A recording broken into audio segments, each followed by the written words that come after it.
आज अपने programme 12 minute का आगाज करेंगे पाकिस्तान की ज़राअत से। और ज़राअत जो पाकिस्तान में एक रीढ़ की हड्डी की हैसियत रखती है, और इसमें इस टॉपिक पे भी बात करेंगे कि पाकिस्तान के अंदर किसानों की फलाह व बहबूद के लिए इस डिपार्टमेंट में ने कितना काम किया, मगर जो 2023 में इनका काम नजर आ रहा है, जो किसानों की फलाह व बहबूद के लिए काम किया जा रहा है, वो फर्टिलाइज़र के मसाइल हों, केमिकल के मसाइल हों, या वो फसलें जो हम मंडियों में लेकर जाकर बेचते हैं। आज इसी हवाले से हम बात करेंगे हमारे गेस्ट से, स्पेशल सेक्रेटरी ज़राअत डॉक्टर शहनशाह फैसल अजीम से। अस्सलाम वालेकुम सर। जी वालेकुम अस्सलाम। सर, मेरा पहला सवाल होगा आपसे कि इनपुट के हवाले से मार्केट के बारे में कुछ बताएं मेरे नाज़रीन। जी, एग्रीकल्चरल इनपुट्स जो हैं आपको पता है बड़ा ज़रूरी हैं, जिसमें चाहे फर्टिलाइजर्स हों या मशीनरी हो, हार्वेस्टर्स हों, ट्रैक्टर्स हों, थ्रेशर्स हों, एक चेन ऑफ इनपुट्स है जो कि अल्टीमेटली हमारी जो एग्रीकल्चरल आउटपुट्स हैं उसकी तरफ लीड करती है। हमारे किसान को इनपुट्स के लिए बड़ी शदीद मुश्किलात का सामना करना पड़ता है। फ्री मार्केट के अंदर उनकी एक्सप्लॉयटेशन भी होती है। तो इस एक्सप्लॉयटेशन को रोकने के लिए गवर्नमेंट ने ये फैसला किया है कि मेजर जो हमारे एग्रीकल्चरल सेंटर्स हैं उनके करीब करीब हम एग्रीकल्चरल इनपुट्स फार्म्स बनाएं, ऐसे शेड्स बनाएं जिसके अंदर तमाम A to Z सारी की सारी जो चेन है इनपुट्स की वो एक ही छत के तले उनको मुयसर हो सके। उसके अंदर हम बैंक्स को भी इन्वॉल्व करेंगे, और बैंक्स जो हैं, एग्रीकल्चर डेवलपमेंट बैंक है या बाकी जो बैंक्स हैं, हमारे कमर्शियल बैंक्स हैं, वो अपनी क्रेडिट्स की फैसिलिटीज भी देंगे, और ताकि बीज से लेके और हैवी मशीनरी तक जो किसानों को तमाम की तमाम इनपुट्स हैं वो एक ही जगह पे मुयसर हो सकें और मुनासिब कंट्रोल रेट्स के ऊपर। सर, 2020 से 2023 तक का सफर, मैं आपने अभी ज्वाइन किया है इस डिपार्टमेंट को सर, तो अभी से ही काम नजर आना शुरू हो गया है मुख्तलिफ मंडियों के अंदर। शेड्स के हवाले से बात कर लें और किसानों को अवेयरनेस भी आनी शुरू हो गई है सर। तो इस हवाले से आप क्या कहेंगे, किस तरह काम कर रहे हैं सर? पहले तो नजर नहीं आता था इस तरह के काम। अभी काम तो देखें डिपार्टमेंट शुरू से कर रहा है। पाकिस्तान के कदीम तरीन ये डिपार्टमेंट्स हैं, एग्रीकल्चर डिपार्टमेंट है। एग्रीकल्चर हमारा basic very grounded in the ground, in the real life situation. हमारा सबसे जो बुनियादी, बल्कि किसी भी तहजीब का सबसे जो बुनियादी पेशा है वो ज़राअत होता है। बिल्कुल ऐसे ही। तो इसी तरह से पाकिस्तान भी क्योंकि एग्रीकल्चरल कंट्री है, अभी भी हमारी एग्रीकल्चर का जो मेजर जो हमारी जो GDP का जो शेयर है वो एग्रीकल्चर से आता है। हमारी जो वर्क फोर्स है सबसे ज्यादा अभी भी एग्रीकल्चर में है। तो सर यहाँ पे मैं सिर्फ ये कहना चाहता हूँ सर, आपने कोई इसकी पॉलिसी बनाई है 2023 में सर? जिस तरह आपके आते साथ ही आपके DGs, आपकी पूरी टीम बड़ी एक्टिव हो गई है और मंडियों में जाना शुरू हो गई है सर।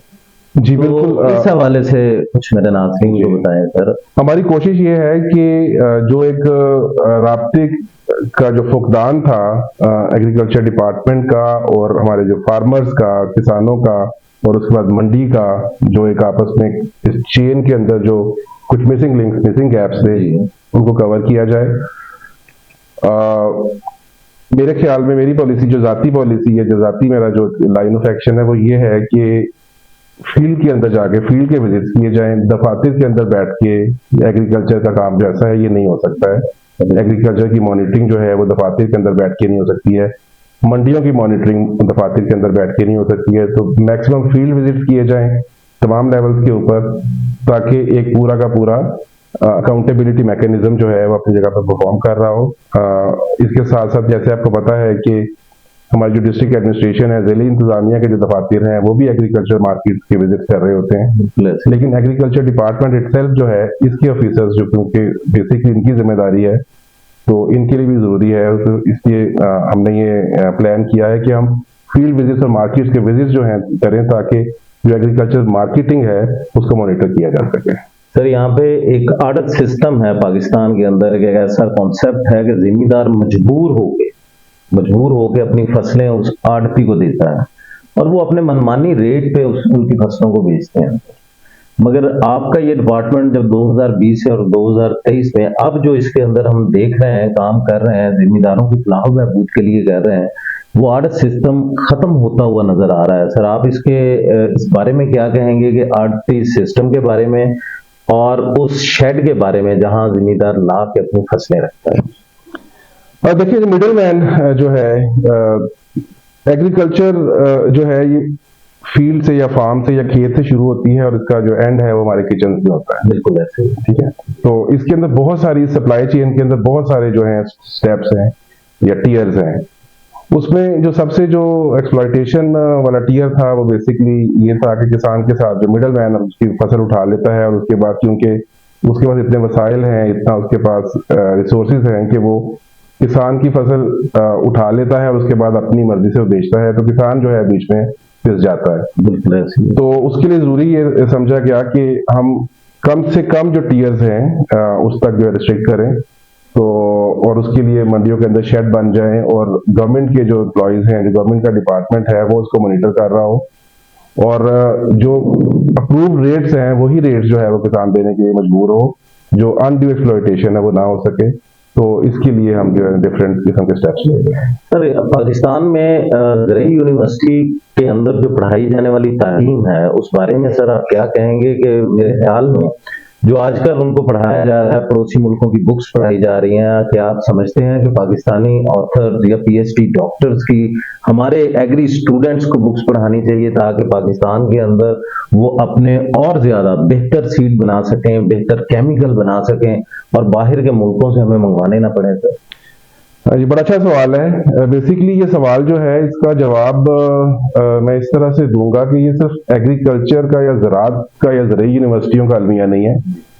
अनफॉर्चुनेटली ये हमारी तमाम यूनिवर्सिटीज़ में, चाहे इंजीनियरिंग यूनिवर्सिटीज़ हों, हमारी मेडिकल यूनिवर्सिटीज़ हों, हमारे लॉ के कॉलेजेस हों, यूनिवर्सिटीज़ हों, या किसी भी और शोबा के कॉलेजेस यूनिवर्सिटीज़ हों,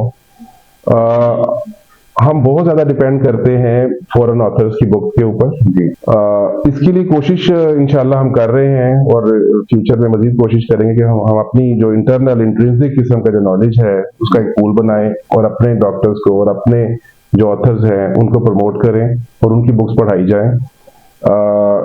और इस हवाले से सर एक और करूंगा बात, जो एग्री स्टूडेंट्स ज़रई यूनिवर्सिटीज जितनी भी हैं वहां से पास आउट हो जाते हैं तो उनके लिए वही प्राइवेट कंपनी में काम करना, उनके लिए पढ़ना, काम करना पड़ता है और प्राइवेट प्रोडक्ट्स को स्टैब्लिश करना पड़ता है सर उन्हें, और वो अक्सर आपको फील्ड के अंदर भी नजर आते हैं। सर क्या आप समझते हैं कि एग्री स्टूडेंट से हम जो काम ले रहे हैं और उनसे हम मार्केटिंग का काम भी ले रहे हैं, ज़राअत का काम भी ले रहे हैं, तो इनके लिए एग्री स्टूडेंट्स के लिए कुछ काम करेंगे जरा? देखिए गवर्नमेंट जो है ये कभी भी मेजर एम्प्लॉयर नहीं हो सकती है। गवर्नमेंट का कोई भी जो सेक्टर है वो मेजर एम्प्लॉयर नहीं हो सकता है। गवर्नमेंट जो है, एक कॉन्सेप्ट है स्मॉल गवर्नमेंट का, एक कॉन्सेप्ट है लार्ज गवर्नमेंट का। तो जो मेजर एम्प्लॉयर है वो हमेशा प्राइवेट सेक्टर ही हुआ करता है। बाहर के मुल्कों में भी या किसी भी मुल्क में जो मेजर जो एम्प्लॉयर है वो गवर्नमेंट सेक्टर नहीं हो सकता, वो प्राइवेट सेक्टर ही होता है। और प्राइवेट सेक्टर अगर इतना वाइब्रेंट हो और इतना डायनेमिक हो कि वो सारे के सारे जो हमारी जो स्टूडेंट्स हैं वो पास आउट होते हैं उनको एब्जॉर्ब कर सके, तो बेसिकली यही तरीका है एम्प्लॉयमेंट जनरेशन का।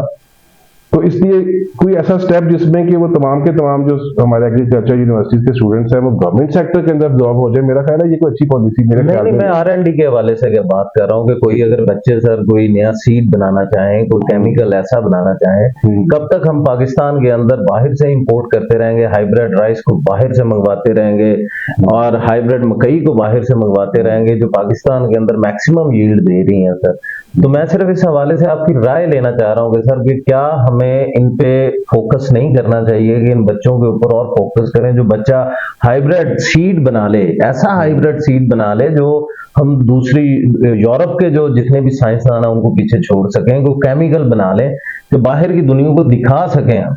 सिर्फ एक ही सीट बना था मेरे ख्याल में, वो G1 के नाम से, लेसन के नाम से था, तो वो भी अभी ठीक जा रहा है सर, मगर इसमें और डेवलपमेंट की जरूरत है। आपकी सिर्फ राय चाहिए कि इस पे काम होना चाहिए। हाँ जी बिल्कुल, देखिए रिसर्च एंड डेवलपमेंट जो है वो तो बहुत जरूरी है और जो हमारे अच्छी हाई यील्डिंग या हाई न्यूट्रिशियस जो हमारी क्रॉप्स हैं उसके लिए, चाहे राइस हो या बाकी वीट या इसी तरह से हमारी जितनी भी हमारी सारी एग्रीकल्चर क्रॉप्स हैं, उसके लिए इसमें कोई शक नहीं है कि स्टूडेंट्स को प्रमोट करना चाहिए, उनको स्कॉलरशिप देने चाहिए, और उसके बाद अगर वो अच्छी प्रोडक्ट बना लेते हैं तो उसकी मार्केटिंग जो है बड़ी इंपॉर्टेंट है। अभी तो खैर सोशल मीडिया की वजह से और डिसेमिनेशन ऑफ इंफॉर्मेशन की वजह से वो शायद अपनी प्रोडक्ट्स को बेहतर तरीके से मार्केट कर सकते हैं, लेकिन आपकी बात बिल्कुल ठीक है कि गवर्नमेंट को भी सपोर्ट करनी चाहिए है कि अगर वो कोई अच्छी चीज लेके आते हैं तो उसको अपने प्लेटफॉर्म से भी प्रमोट करें। इसके लिए इंशाल्लाह हम जरूर पॉलिसी बनाएं। सर, आखिर में कुछ मेरे नाज़रीन को पैगाम देना चाहें? हम सारों को मेहनत करनी चाहिए। हम सब पाकिस्तानी जो हैं, मेरा बहुत हार्ट टू हार्ट बात है, मेरे ख्याल में हम लोग बातें बहुत करते हैं और we are less at work and more at talk. तो बातें जिससे जितनी मर्जी करवा लें, और हम लोग, मेरा ख्याल है कि शायद हमारे पास तमाम के किसी भी शहरी को निकाल लें, उसके पास डॉक्टरी से लेके और किसी भी प्रोफेशन के बारे में सारा का सारा नॉलेज मौजूद होगा। हमें तो स्पेशलिस्ट डॉक्टर्स की भी शायद जरूरत नहीं है। तो हमें ज्यादा अमली तौर के ऊपर कोशिश करनी चाहिए सारों को मिलकर, as a nation, as a people, कि हम लोग आगे जो है बाकी दुनिया के कौम के साथ मुकाबला कर सकें।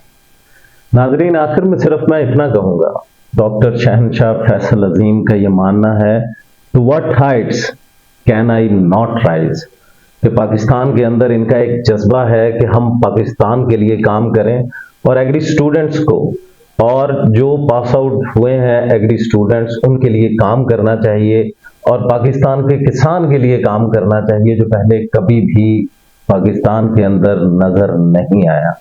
किसी शायर ने डॉक्टर शहनशाह फैसल अजीम के लिए, जो इनकी मेहनत है, जो इनकी काविश है, उसके लिए क्या खूब कहा है, मलाल है मगर इतना मलाल थोड़ी है, ये आंख रोने की शिद्दत से लाल थोड़ी है, बस अपने वास्ते ही फिक्रमंद हैं सब लोग, यहाँ किसी को किसी का ख्याल थोड़ी है, परों को काट दिया है उड़ान से पहले, ये खौफ हिजर है, शौके विसाल थोड़ी है, मजा तो जब है कि तुम जान बूझ कर हारो, हमेशा जीत ही जाना कमाल थोड़ी है, लगानी पड़ती है डुबकी उभार से पहले, गरूब होने का मतलब ज़वाल थोड़ी है। नाजरीन, अपने मेजबान को इजाजत दीजिएगा। राना बाबर मसूद, खुदा हाफ़िज़।